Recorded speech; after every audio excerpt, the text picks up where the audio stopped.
Hey YouTube, it's Casey Dimon here, TaxSellAcademy.com. Thank you so much for joining me today. I'm just about to record an episode for the Tax Sell Podcast. If you enjoy podcasts, check us out, TaxSellPodcast.com. But if you prefer the video version, just sit tight. You can watch us right here on YouTube. And let me know, though, if you'll click that thumbs up button. And also, don't forget to subscribe to our channel right here on YouTube by clicking that red subscribe button. That way you don't miss out on future tax sell training videos.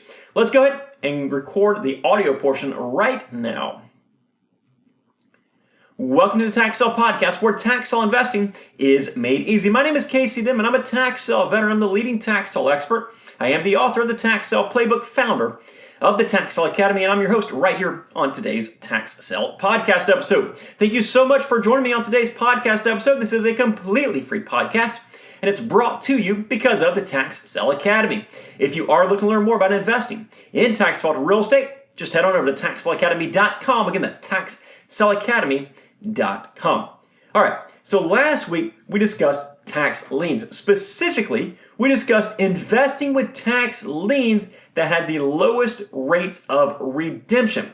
Now, if you have not yet listened to that episode, I highly suggest that you take the time to listen to it prior to listening to this episode. But just in case you haven't, and you don't want to, we're going to recap what a tax lien is as briefly as possible. So tax liens exist in about half the states. In these states, when an owner fails to pay the taxes on time, an investor like you or I steps in and we buy a tax lien against that property. The delinquent owner then has a period of time to redeem that tax lien, which means to pay off what is owed.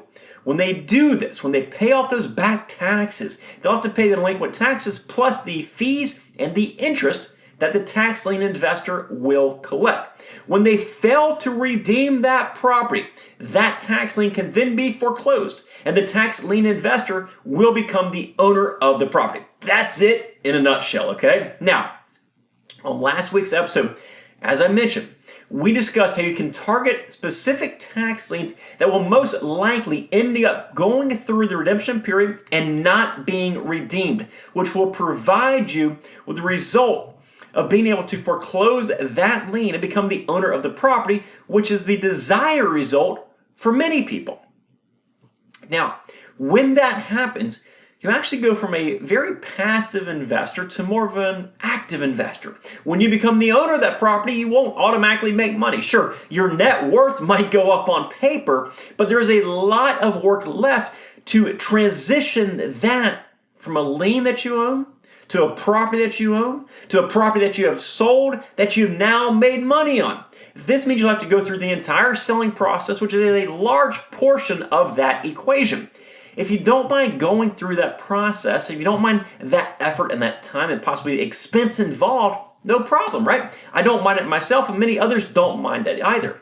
But there are many investors out there who would rather make that initial investment than sit back and collect their interest from that tax lien a year or two later. The interest can get as high as 25%, right? They'd rather just park their money, check their mailbox one day, and get it all back plus that nice hefty interest rate. All of that while knowing that the asset is going to be backed by real estate as the worst case scenario in their mind, right? So they'll actually do the exact opposite of what we discussed last week. Instead of looking for liens with the lowest redemption rates, they will look for liens with the highest redemption rates.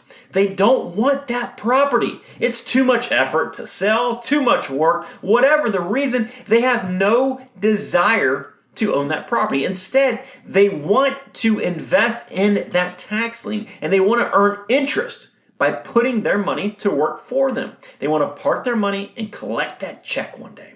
So today I want to go over a few property types to look for that will have the highest rates of redemption. Now, obviously, many of these could be redeemed the day or the month after the auction. So you'll need to work the numbers up and make sure that a property being redeemed so soon is going to make it worthwhile for you. But let's discuss those property types that will have the highest redemption rates. The first one, owner-occupied properties. A property owned by the person who lives there as their full-time residence is likely going to be redeemed. The last step before they lose their shelter, their house, is the tax lien redemption period expiring.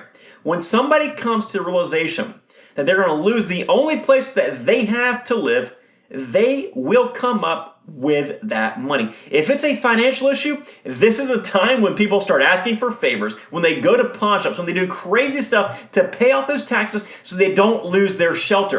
But it's not always a financial issue. It could be something as simple as an oversight, or an issue where the taxes were supposed to be escrowed by their mortgage company and the mortgage company forgot to pay, or maybe the check got lost in the mail, or perhaps the owner procrastinated, or maybe they went on a long trip and just forgot about it. Maybe they got ill, or the owners are divorcing and neither spouse wants to pay right now. The reasons are endless, but the best way to determine this is to look at the tax records and see if the mailing address of that tax bill is the same address as the house. You can check for homestead exemption to be applied as well. But if somebody is living there, if the person that owns the property, the person responsible for paying those taxes is living in that house, that is going to have the highest rate of redemption. The next ones are occupied commercial properties. Obviously, there are exceptions to this rule, but it's fairly rare to see an occupied commercial property get to the point of tax foreclosure.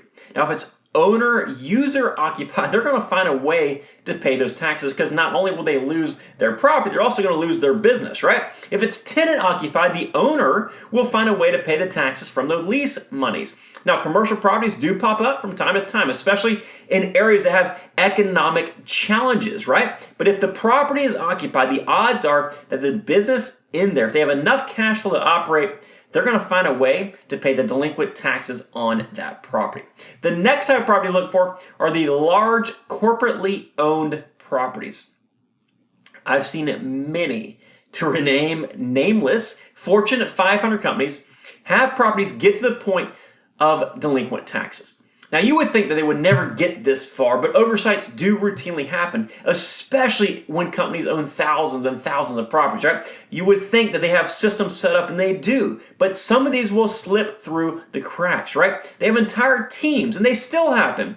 Now, there's a big difference between buying a lien for a property that is owned by a Fortune 500 company and a lien for a property that is owned by Uncle Ron's Big Backhoe Services in Bakersville, LLC, right? Yes, company-owned liens go unredeemed routinely, but big company liens rarely will go unredeemed. Find the owner, Google the name, and learn about that company.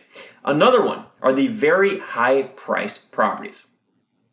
As nice as it would be to buy a lien for, say, $10,000, foreclose that lien a couple years later, and become the owner of a $10 million mansion, it just does not happen very often. The large majority of properties that end up going through tax foreclosure are going to be the lower valued properties. And there's nothing wrong with these whatsoever in any way. There's a substantial amount of money to be made through those property types, but that's the norm. It's not the multi-million-dollar properties. Now, every year I will see a few properties worth hundreds of thousands of dollars or even millions of dollars that don't get redeemed. But if you review a tax sale list and you pick out the highest valued properties, there's a good chance that 99% of them will end up getting redeemed. And the last one I want to point out today really kind of corresponds with the one that we just discussed.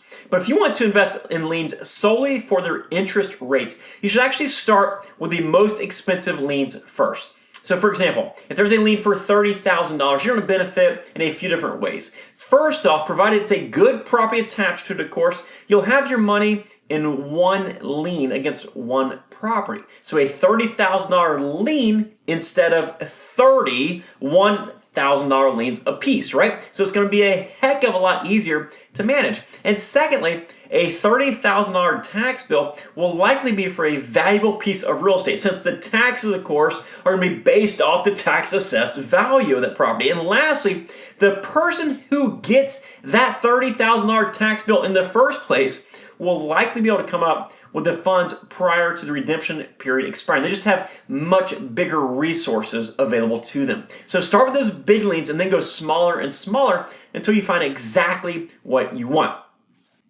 So hopefully this episode has helped you out if you're looking to just earn that interest on your money and you don't care about becoming the owner of the property. Tax lien investing is an incredible business. There are numerous strategies to make it work best based on your objectives. So between last week's episode, where we focused on finding liens that will not redeem, and this week's episode, focusing on finding liens that will redeem, you should have an idea of what exists in this business. If this episode or any of our other episodes have helped you out at all, it'll mean so much to us if you take just a few seconds to leave positive feedback on whatever podcasting platform you're listening to us on. And as always, if we can help in any way, we are ready to be of service to you. There are numerous links in today's show notes that can help you get started, including many that are completely free. We'll see you next time on the Tax Sale Podcast. Take care and make it a successful day. See ya.